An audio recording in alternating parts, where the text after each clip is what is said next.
Lorenzo told me his wife didn't stop bleeding after she gave birth. He left her and the baby with his mother-in-law and set out on his bicycle to get help. Pedaling in the dark for 10 miles in pouring rain, he barely made it to town. He finally found a doctor, but by the time they got back to the house, 3 hours had passed. Lorenzo's wife died just as they entered the room. Adolfo, who's now a year old, survived by being breastfed by his aunt. Lorenzo's son Juan dropped out of school to help take care of his brothers and sisters. And Lorenzo's health has worsened since his wife's death. The family is struggling just to survive.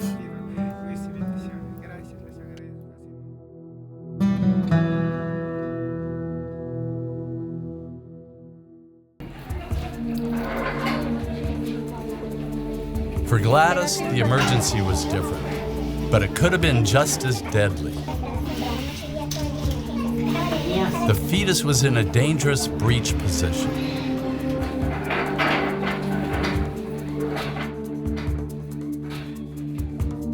A well-trained team performed the emergency C-section.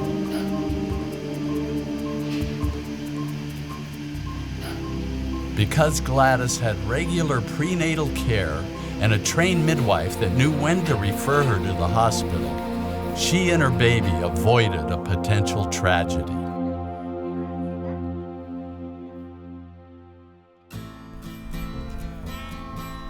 Maternal mortality was all too common in the southern highlands of Peru. Fortunately, in the past 5 years, the number of maternal deaths has fallen dramatically. I came to Peru to see what had made such a difference. In Ayacucho, I met Basilia Vivanco, a midwife who had helped spearhead the change. Ayacucho was averaging 35 maternal deaths a year. In 2004, we gathered the midwives, doctors, leaders from the regional hospital, and began to formulate a set of guidelines for obstetric emergencies. We brought in all the people from the rural health post. Over 200 people worked on it. CARE facilitated the process. We are so proud. The 2004 guide is now famous and is being implemented all over Peru.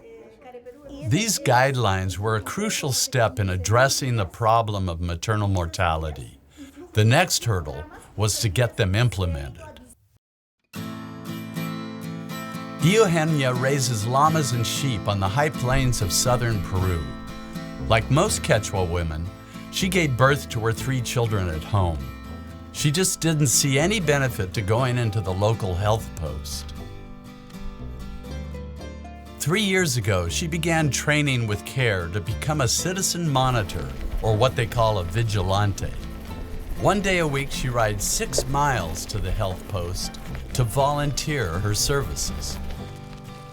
Her presence builds the trust between the healthcare providers and their clients.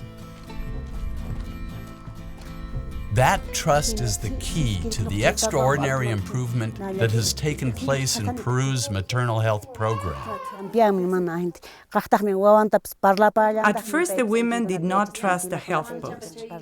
The doctors did not speak our language or honor our traditional methods of birthing.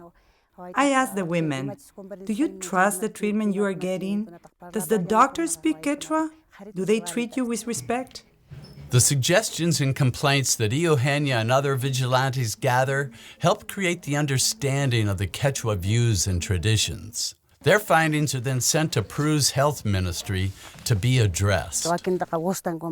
For me, it was very important to learn about my rights in the trainings. It meant that women didn't have to limit ourselves to the home. We could go out and have responsibilities with groups. We could go and speak with authorities about what we need and want. This has given me strength. What a brilliant strategy. an army of volunteer women. Women empowered just by learning their rights and getting a forum to share their insights. They are now bridging the cultural divide that had kept women from seeking and obtaining the health care that they were entitled to. Like most Quechua people her age, 20-year-old Tarsila was born at home. However, 2 years ago, because of the recent improvements, Tarsila's mother decided to give birth to her last child at the health center. Following her mother's example, Tarsila and her husband Jorge came to the local health post to deliver their baby. Basilia assisted.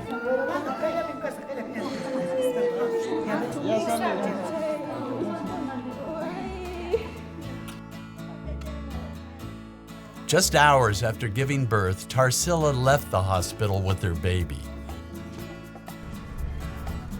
Basilia and I followed as she, Jorge, and her mother took a taxi to the base of a steep, rugged trail. At 12,000 feet, it was all we could do just to keep up as she made the hour-long climb up to her home with her baby strapped to her back. Tarsila and Jorge's days are filled with hard work and few comforts. But as I watched Basilia instruct Jorge on how to attend to his wife, I had a feeling that Tarsila has what she needs to keep her and her baby healthy.